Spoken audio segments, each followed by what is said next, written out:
ल यो के बनाउन लागेको अहिले? यो फापरको पकौडा। फापरको पनि पकौडा हुन्छ? हुन्छ।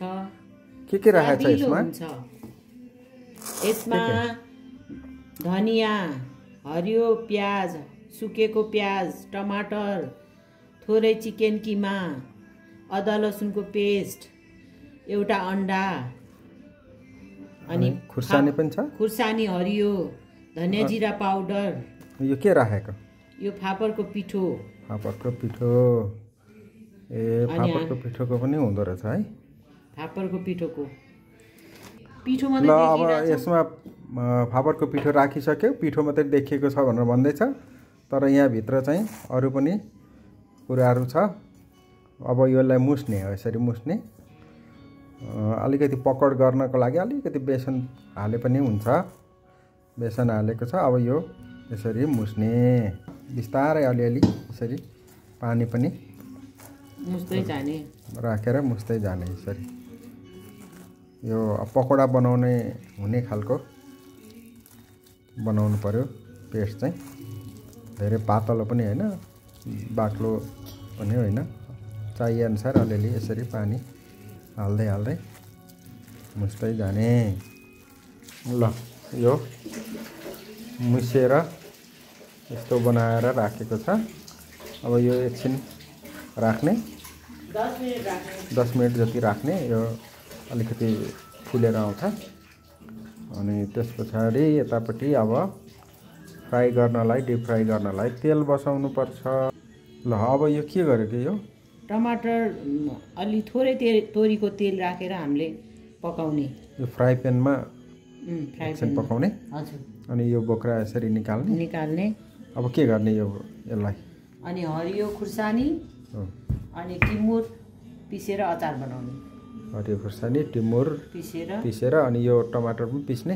टमाटर पिस्ने हो। टमाटर पनि यो टमाटरलाई पनि त्यहाँ राखेर पिस्ने र अचार बनाउने। ल टमाटर यसरी अघि पोलेको टमाटर चाहिँ टमाटरको अचार भयो। अब यसरी पिन्यो यो सिलौटोमा, टिमुर पनि राखेर।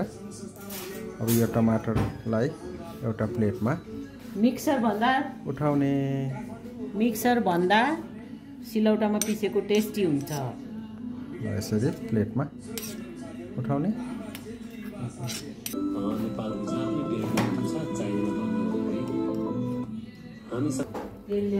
अब यसरी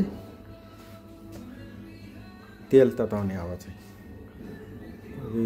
त्यो मुसेर पिठो पनि मुसेर राखिसक्यो, अचार पनि बनिसक्यो। अब कराईमा तेल तताउन तयारी गर्ने।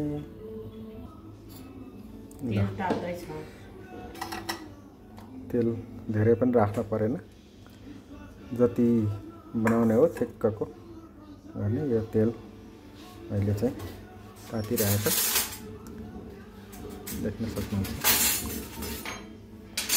पकोडा बनाउनलाई तयारी हुँदैछ। तेल तात्यो त?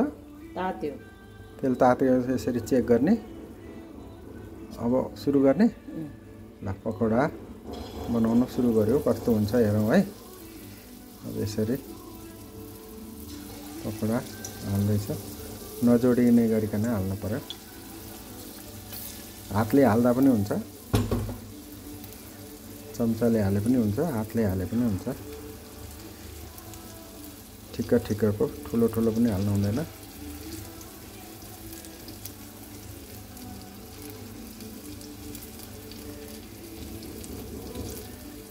यसरी पकोडा हाल्ने।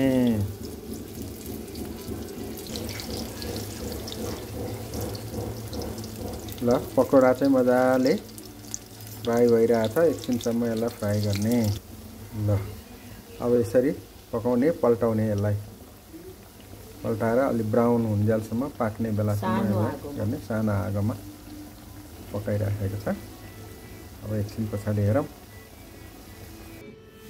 ल यसरी फ्राई भएर ब्राउन भयो र यसरी यहाँ निकाल्यो। यो फापरको चिकन किमा पकोडा तयार भएको छ। अब यो यो अचारसँग टमाटरको अचारसँग यो खाँदाखेरि मिठो हुन्छ।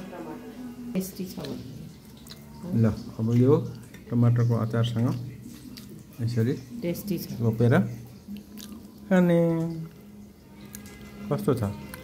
टेस्टी छ मिठो छ। मिठो छ। ल यसरी फापरको चिकन किमा पकोडा बनाएर यो टमाटरको अचारसँग खानुहोस्। ल त धन्यवाद।